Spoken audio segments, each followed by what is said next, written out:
Bismillahirrahmanirrahim. Assalamu alaikum wa rahmatullahi ta'ala wa barakatu. Kyawun yan uwa da abokanai na intanet baki daya, barkanku da warhaka, barkanku da zuwa Cyberxploit Hausa. Na'am, so insha Allah a bidiyon mu na yau za mu ga yadda ake generating password a cikin Python. In na ce generating password a cikin Python ina nufin yadda za mu sa Python interpreter ta muna creating password. Misali password ɗin zai kunshi harafi daga 1 zuwa 20 ko kuma harafi daga 1 zuwa 8 ko kuma harafi daga 1 zuwa 60 ma ya yanayin adadin da muke so. So don haka sai ku biyo mu cikin wannan bidiyon. Na so abu na farko da zamu yi shine kai tsaye zamu je mu bude VS Code namu. Muka bude VS Code namu, so zamu create new file, zamu je ƙarshen folder sannan mu create mu ce password generator, okay .py. Zamu sa enter na. To anan zamu fara rubuta code din mu, bari dan yi zoom in din shi domin mu ga abin da muke yi. Okay, sannan zan yi closing wannan sidebar din.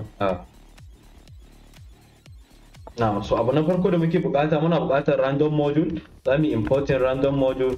Inda muka ce random module yana baka daman daukan abubuwa at random, bi ma'ana ba layi bayan layi ba, ko kuma ce ba ɗaya bayan ɗaya ba, zai iya dauka a kowane irin range kenan. Zai iya dauka na tsakiya, zai iya daukan na ƙarshe, zai iya daukan na farko ko wani iri dai.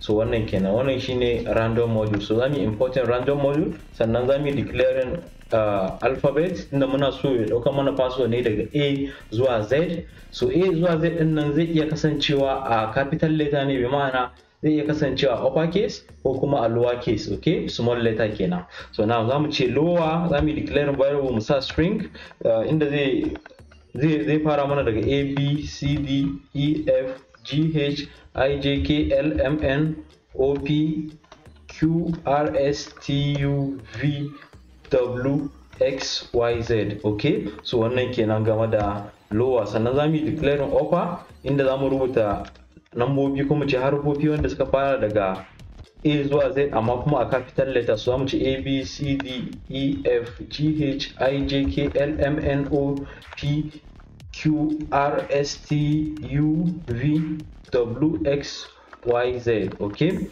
na'am, so wannan kenan. So abu na gaba da zamu declare shine zamu declare symbols, inda muna so password din mu ya kunshi abin da ake cewa symbols, okay, wanda aka fi sani da wasala, wanda suka kunshi na wakafi, alaman motsin rai da sauransu. Su ne a turanci ake cewa da punctuation marks. Okay, so zamu ce symbols, zamu kira su da symbols. Okay, so anan zamu declaring ɗinsu. Za mu fara da misali question mark, comma, full stop, okay, greater than, less than, exclamation mark, at, okay, hashtag, sannan fara dollar sign, percentage, raised to the power, and ko mu ce ampersand, okay, asterisk, bracket, closing bracket. Sannan za mu yi amfani da quotation mai karami, single quotation kenan, za mu ƙara da shi. Sannan za mu ce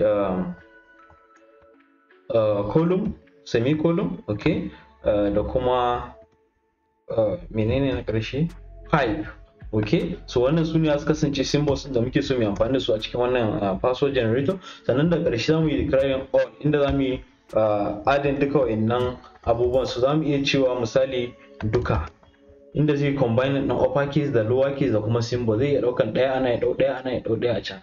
Okay, zamu ce duka is equal to anan zamu ce lower, okay, plus upper, inda zai hada mana duka. Zamu ce lower plus upper,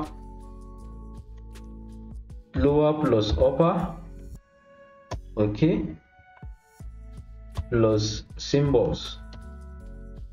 Okay, so akwai abu ɗaya da na manta wanda shine nambobi. Okay, za mu declare mu ce lamba, misali lamba is equal to za mu sa a cikin string in za mu fara daga 1 2 3 4 5 6 7 8 9. Okay, na dan manta akwai 0 daga 0 yake fara irga. So za mu kuma ce plus numbers a nan wajen. Okay, za mu ce plus lamba. Okay, a nan duka ɗinnan variable nan duka zai combine duka wannan abubuwan a nan.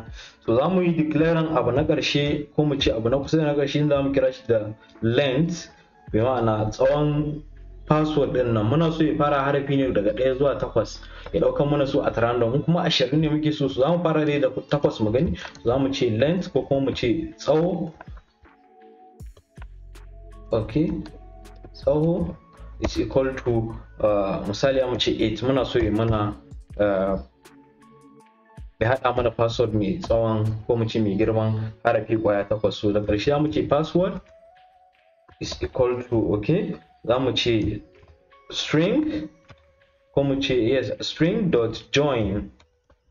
Okay, so anan za mu rubuta random ɗinmu, za mu ce random dot sample.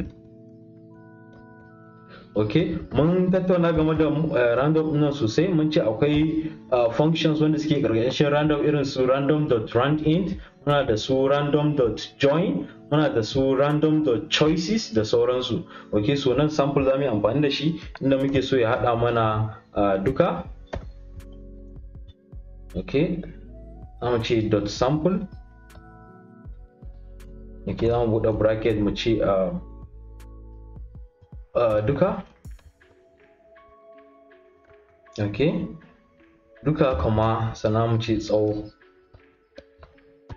Okay, so da ƙarshe abin da zamu yi shine zamu yi printing password din, zamu ce print password. Okay, so now bari mu running code din nan mu ga me zai ba mu a matsayin answer. So zamu yi running now. So kamar yadda kuke gani ya ba mu number wanda take da, ya ba mu password wanda yake da tsawo harafa kwaya 8. kamar yadda kuke gani ya dauko mana dot 9s capital letter E 4 asterisk TP. Mun ka riga ga 1 2 3 4 5 6 7 8 kenan. So now so wannan shine password generator a cikin Python. Misali muna so mu ƙara tsawon wannan zamu iya sa misali 25. So tsawon password din ya kasance 25, arabi masu tsawo haka 25. Na so kamar yadda kuke gani ya ba mu wannan a matsayin password din mu. In ka riga ga ya kai zai ba ku 25 kamar yadda kuke gani ana. Haka zalika duk lokacin da kuka yi running code din za ku ga yana canza harafi, so random kenan. Kun ga ya canza mana password din. So kaddara yanzu ya fara daga YLRU.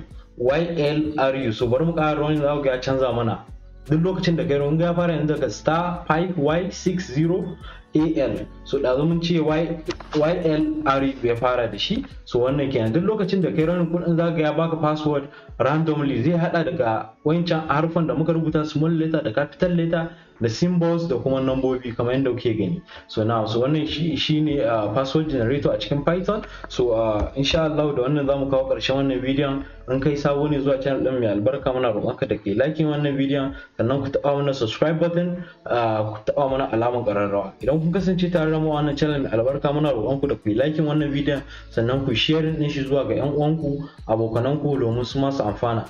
Idan mun yi wani kuskure ko kuna da tambaya ko wani ƙarin bayani, za ku iya barin mu shi a can comment section ko kuma ku tuntuɓe mu a social networks ɗin mu. Za mu bari